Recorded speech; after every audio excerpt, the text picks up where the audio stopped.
안녕하세요. 매일 새로운 사연을 전하는 읽어주는 사연 라디오입니다. 구독과 좋아요, 많은 공유 부탁드립니다. 오늘의 사연 시작하겠습니다. 안녕하세요. 욕심 많은 신우와 그런 신우가 불쌍해 죽겠다는 남편 때문에 결혼한 지 10년 만에 이혼 절차를 밟게 된 40대 여성입니다. 팔은 원래 안으로 굽는 거라곤 하지만 그래도 가족의 안위를 제일 먼저 챙겨야 하는 게 가장의 역할 아닌가요? 그런데 남편은 저나 딸이 아닌 신우만지 가족인가 봐요. 한다는 말이 가족끼리 돕고 살아야 한다며 저더러 이기적이라는 소리나 하고 있더라고요. 남편하고는 지인의 소개로 만났는데 당시 저는 33살이었습니다. 일에 대한 욕심이 있어 연애니 뭐니 그런 건 나중으로 미루다 보니 어느새 30 중반을 향해 달려가고 있었죠. 하지만 그때까지도 결혼에 대한 조급함은 없었는데 남편을 소개받기 1년 전 가장 친한 친구가 시집을 갔거든요. 그리고 그때 처음으로 정말 다들 결혼하는구나 싶은 거예요. 그래서 그때부터 주변 사람들한테 살짝 부탁을 하기도 하고 그렇게 몇몇을 소개받게 되었습니다. 남편도 그렇게 만나게 된 거고요. 당시 제가 결혼에 대한 조급함을 느끼고 있긴 했지만 남편에 비하면 말할 것이 못 되었어요. 남편은 저보다 3살이 많았는데 아이들을 무척이나 좋아한다고 하대요. 그래서 원래도 일찍이 결혼해 하루라도 빨리 안정된 가정을 꾸리고 싶었다고요. 하지만 사람 인연이라는 게 마음먹은 대로 되는 것이 아니라서 결혼 이야기까지 나왔던 여자도 있었지만 결국엔 헤어졌다는 이야기를 했어요. 그리고 솔직히 저는 이런 이야기까지 나한테 안 해도 되는데 싶으면서도 한편으론 남편의 솔직한 성격이 나쁘지 않다 싶대요. 사실 제 얼굴에 침 뱉기 같지만 친정오빠가 거짓말을 아주 밥 먹듯이 하는 인간이에요. 그래서 오빠가 자라는 동안에는 친정부모님이 마음고생을 어지간히 하셨는데 그런 오빠도 결혼을 했고 그러면서 이후로는 언니까지 고생을 하는 중이었죠. 그리고 저는 그 모든 과정을 옆에서 똑똑히 지켜보며 자랐기에 거짓말이라면 아주 학을 띱니다. 아무튼 이후로 저는 남편과 1년 가까이 연애를 했고 양가의 축복 속에서 부부의 영까지 맺게 되었죠. 남편이 간절히 아이를 바라기는 했지만 저는 나름대로 신혼생활에 대한 로망이 있었어요. 그래서 남편을 설득해 당장 애를 갖지는 않았습니다. 눈에 넣어도 아프지 않을 딸을 갖게 된 건 결혼하고 2년째 되던 해였어요. 그리고 돌이켜 생각해보면 그 해에 이런 일도 있었네요. 원래 결혼 당시 양가에서 똑같은 금액을 지원받기로 했었는데 청첩장까지 돌리고 나서야 어머님이 갑자기 신우한테 돈을 해줘야 한다면서 해주시기로 한 1억을 못 해주신다 하셨거든요. 그래서 그 돈을 친정부모님이 부랴부랴 마련해서 메꿔주셨는데 그 일로 남편이 한동안 저나 저희 부모님 앞에서 얼굴을 못 들었어요. 친정부모님도 그 일로 대놓고 뭐라 말씀은 안 하셨지만 마음이 꽤나 상하신 눈치였고요. 그래서 이후로 그 1억을 메꾸기 위해 정말 부단히 노력을 했습니다. 신혼생활이라곤 했지만 정말 그럴듯한 외식 한번 안 해가면서 허리띠를 졸라매고 살았죠. 물론 친정부모님이 2억을 해줄 생각은 없었으니 1억은 도로 갚아라 그러신 건 아니었어요. 그저 저나 남편 마음이 그렇게까지 받을 순 없다는데 동의했었달까요? 그래서 친정부모님의 의사와는 관계없이 남편과 제가 알뜰살뜰 돈을 모아서 제가 딸애를 임신했던 해에 친정부모님께 갚아드렸죠. 그런데 이 일이 시댁 귀에 들어가면서 이상한 말이 나왔습니다. 어떻게 친정에다 1억이나 갖다 바칠 수 있냐는 거였죠. 황당했어요. 주시기로 하신 돈을 안 주셔서 남편과 제가 공경에 처할 뻔했던 걸 뻔히 아시면서 어떻게 그건 쏙 빼놓고 결과만 놓고 말씀을 하시나 싶어서요. 그래서 혹시나 오해가 있는 건가 싶어 어머님 아버님 그리고 신우까지 다 모인 자리에서 하나하나 차근차근 다시 설명을 했는데 어머님이 하신다는 말씀이 친정에서 그 돈을 기어이 내놓으라 하더냐는 거예요. 마치 저희 친정부모님이 닥달을 했냐는 식으로 물어보시면서 말해요. 놀란 제가 절대로 그렇지 않았다고 했어요. 실제로 친정부모님은 그 돈을 받으실 생각을 하지도 않으셨고 오히려 그 돈 때문에 저희가 한창 행복해야 할 신혼의 고생을 한다고 마음 아파하셨다고요. 그러자 어머님이 그러면 제가 이상한 거랍니다. 상대가 달라지도 않는데 기어이 돈을 모아서 앵겨줬으니 그건 제가 친정에 갖다 주고 싶은 마음이 있어서 그런 거라면서요. 그리고는 그게 만약 시댁에서 준 그러니까 어머님이 주신 돈이었어도 기어이 그렇게 줬겠냐며 빈정거리시대요. 황당했죠. 친정에서 1억, 시댁에서 1억을 해주자고 상견례 자리에서 얘기가 된 거였거든요. 남편이나 저나 1억을 달라고 한 적도 없었고, 오히려 어머님이 요새 남자 쪽에서만 집을 해오는 일이 어딨냐 하시며 그러지 말고 양가에서 1억씩 해주자. 먼저 얘길 꺼내셨는데요. 그런데 이제 와서는 저를 친정에 퍼주지 못해 안 달란 액수로 몰고 가시더라니까요. 그래서 제가 그럼 어머님이 그때 안 주신 1억, 저희 친정 부모님한테 주실 수 있냐고 물었어요. 엄밀히 따지면 어머님이 먼저 말을 바꾸셔서 상황이 이렇게 된 거니까 결자해지라고 어머님이 먼저 그 돈 저희 부모님께 주시라고요. 그랬더니 어머님이 이제는 저더러 누굴 지금 빚쟁이 취급을 하냐면서 소리소리를 지르시는데 한마디로 말이 통하질 않았습니다.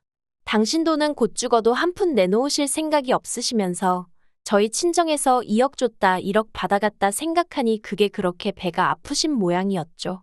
그리고 이 과정에서 실망스러웠던 건 바로 남편이었습니다. 어머님이 저를 상대로 말도 안 되는 억지를 쓰시는 동안 남편은 먼 산만 바라보고 있었으니까요. 그리고 그 일을 계기로 저는 어머님과 완전히 사이가 틀어졌어요. 솔직히 제 입장에선 억울한 상황이었지만 남편을 포함한 누구 하나 제 입장을 이해해 주려 들지 않았으니 하다못해 어디 하소연할 곳도 없고 서러운 신세였죠. 남편이 중간에서 자리라도 만들어줬음. 아님 하다못해 시부모님께 저를 대신해서 말이라도 해줬으면 싶었지만 남편은 장인 장모님께 어쨌든 1억 돌려드렸고 그 과정에서 자기도 저만큼이나 아끼고 살았으니 나름대로 할 도리는 했다며 자기까지 곤란하게 하지 말라는 식이었어요.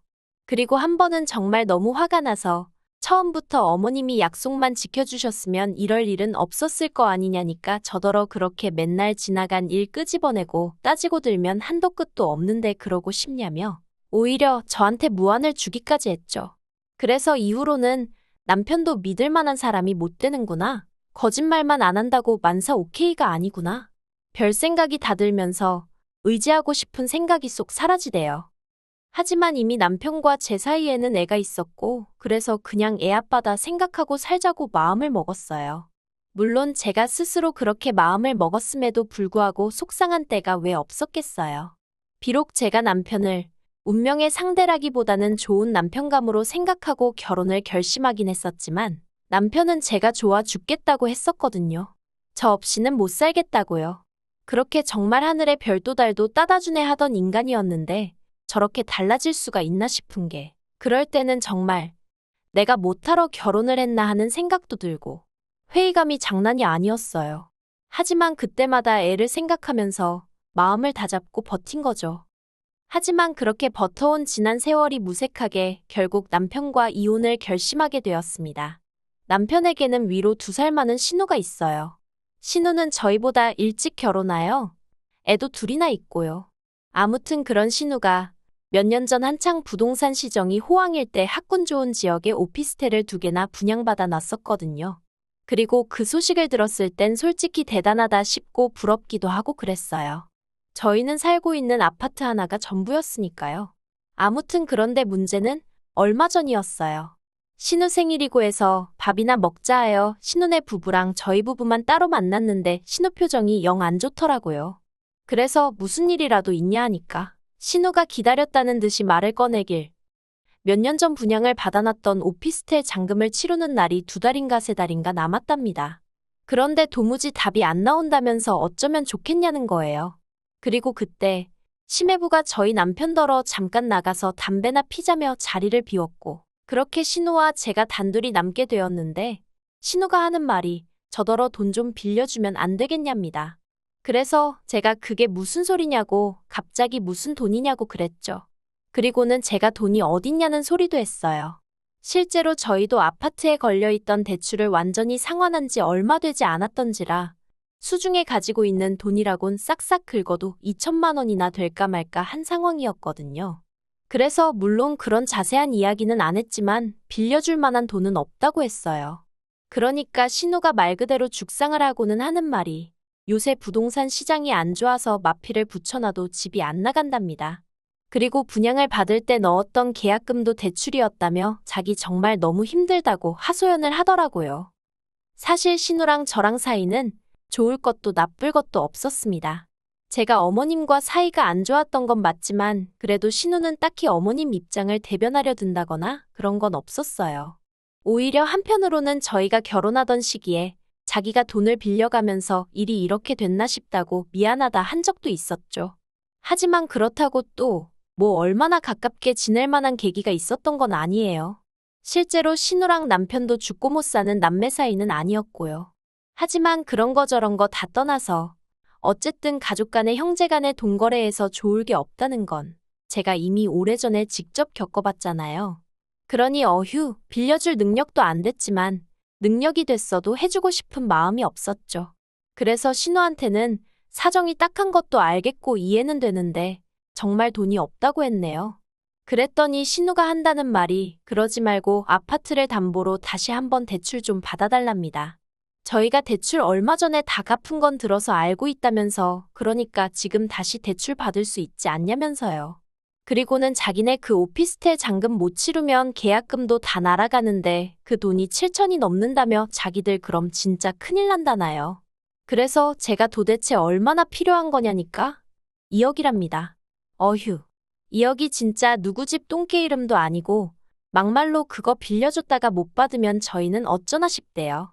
그래서 액수도 너무 크고 정말 어려울 것 같다 미안하다고 했어요. 그런데 신우가 왜 못 받냐입니다. 오피스텔 일단 잔금 치르고 부동산 경기 좀 풀리면 학군이 좋으니 금방 매매든 뭐든 될 거라면서 저더러 왜 부정적으로만 생각을 하냐고 그러지 말고 좀 자기 좀 살려달라는 거예요. 어찌나 신우가 매달려서 사정을 하던지 그래서 일단은 남편하고 얘기는 해본다고 했어요. 솔직히 얘기해보고 싶지도 않았고 제 마음이 달라질 것 같지도 않았지만 그렇게라도 말하지 않으면 죽어도 저를 놔주지 않을 것 같았거든요. 그리고 어느 정도 실랑이가 끝나갈 즈음 저쪽에서 심해부랑 남편이 들어오대요. 이후로 밥이 코로 들어간 건지 입으로 들어간 건지 모르겠는 식사를 마치고 남편과 집으로 돌아왔습니다. 제가 남편더러 신우 얘기 알고 있었냐고 물으니 자기도 담배 피면서 들었다대요. 그래서 제가 난 싫다고 했어요. 있는 돈을 빌려주는 것도 아니고 집 담보로 대출받아서 빌려주는 건 정말 아닌 것 같다고요. 그랬더니 남편이 하는 말이 자기도 저랑 같은 생각이랍니다. 그리고는 자기들이 그렇게 급하면 사는 집을 팔아서 그 오피스텔 잔금을 메꾸든지 해야지 왜 우리한테 그러는지 모르겠다고요. 정말 다행이다 싶대요. 혹시나 남편이 빌려주자고 하면 어쩌나 싶었는데 남편도 다행히 무조건 팔이 안으로 굽지는 않는구나 싶은 게 그래서 이 이야기는 이대로 끝났다 싶었어요. 신우한테 연락 오면 남편이랑 상의해봤는데 안 된다고 하더라 얘기하면 되겠구나 하고 안심했죠. 그런데 며칠 전 남편이 뜬금없는 이야기를 꺼냈습니다. 자기가 곰곰이 생각을 해봤는데 그냥 담보대출 받아서 신우한테 돈을 빌려주는 게 좋을 것 같다는 거예요. 그래서 제가 갑자기 뜬금없이 그게 무슨 소리냐고 했더니 자기가 회사 사정 때문에 곧 회사를 나와야 할 것 같은데 회사를 나오면 대출받기가 쉽지 않아질 것 같다면서 이렇게 된 거 그냥 받아서 빌려주고 싶다나요? 어이가 없었죠. 그래서 더는 대화로 풀어갈 일이 아니구나 싶어 단칼에 거절했습니다. 이미 다 끝난 이야기 아니냐고 그러니까 2번 얘기하지 말라고. 그렇게는 못 빌려준다고요. 그랬더니 남편이 갑자기 악을 쓰면서 너는 네 오빠랑 사이가 안 좋으니까 내 기분을 모른다면서 어떻게 핏줄이 힘들다는데 모른 척을 하겠냐고 급발진을 하는 거예요. 그러더니 자기가 어떻게 하면 되겠냐입니다. 무릎이라도 꿇을 거냐면서 한마디로 원맨쇼를 하더라니까요. 아니 지가 무릎 꿇으면 어디서 2억이 뚝 떨어지나. 지 무릎 꿇는 게 얼마나 대단한 일이라고 저 난린가 싶은 게 황당하대요. 그래서 무릎을 꿇든 기어다니든 내 알 바 아니라고 돈은 못 해준다 했습니다. 그랬더니 남편이 저더러 피도 눈물도 없다면서 자기는 빌려줄 거래요. 그래서 마음대로 하라고 했어요. 어차피 공동명의라 내 동의 없인 그렇게는 못할 거라고요. 그랬더니 이제 또 저더러 못돼 처먹었네 어쩌네. 그래도 제가 들은 척도 안 했더니 지 성질에 못 이기겠던 건지 소파 앞 테이블에 놓여있던 리모컨을 저한테 집어 던졌습니다. 어이가 없었죠. 간신히 피하기는 했지만 그래도 얼마나 세게 던진 건지 벽지가 찢어졌더라고요. 방에 있던 애도 울어제끼고 그리고 그제서야 남편도 순간 정신을 차렸는지 실수였다면서 미안하다는데 정말 심장이 어디 지하로 툭 떨어지는 기분이었어요. 지금은 리모컨이었지만 저러다간 나한테 손찌검도 하겠구나 싶은 게. 그래서 제가 됐다고 더는 말 한마디 섞고 싶지 않다 했습니다. 나는 신우에겐 땡전 한 푼 빌려줄 생각이 없으니 그렇게 알라고요. 그랬더니 남편이 그러면 방법이 없다면서 이혼해야겠네 하는데 결국 갈 때까지 가는구나 싶대요. 그래서 이혼하자고 했어요. 나도 더는 아쉬울 것도 없고 그러니까 깨끗하게 갈라서자고요. 그리고 신우는 옆에서 보고 듣는데 저게 정말 눈안가 싶은 게 지 때문에 동생네 부부가 이혼을 하게 생겼는데도 오로지 관심사는 언제 저희 아파트가 팔리나 그것뿐이래요. 하루라도 빨리 팔려야 자기네 잔금을 치를 수 있으니까 그랬던 거겠죠. 한편 이 상황을 알게 되신 저희 친정부모님께서 저희 남편더러 아주 괘씸하고 생각 없는 놈이라며 저더러 그 2억 해줄 테니 아파트명에 가지고 오라셨어요. 하지만 솔직히 저는 아쉬울 게 없거든요. 신혼애가 잔금을 제때 치르던지 말던지 제 알바도 아니고 남편과 협의 이혼을 못하면 소송을 해서라도 할 생각이니까요. 그리고 무엇보다도 친정부모님이야 저희 사는 아파트가 앞으로 좀 오를 수도 있으니 제 명의로 두라는 말씀이셨지만 저는 이제 그 집에 미련이 없어요. 그저 빨리 팔아서 정리나 하고 싶고 어디가 됐든 아이와 함께 새 출발을 하고 싶은 마음뿐입니다. 긴 이야기 들어주셔서 감사합니다. 오늘의 사연은 여기까지입니다. 구독과 좋아요, 알람 설정해주시면 앞으로 더 좋은 사연으로 찾아오겠습니다. 감사합니다.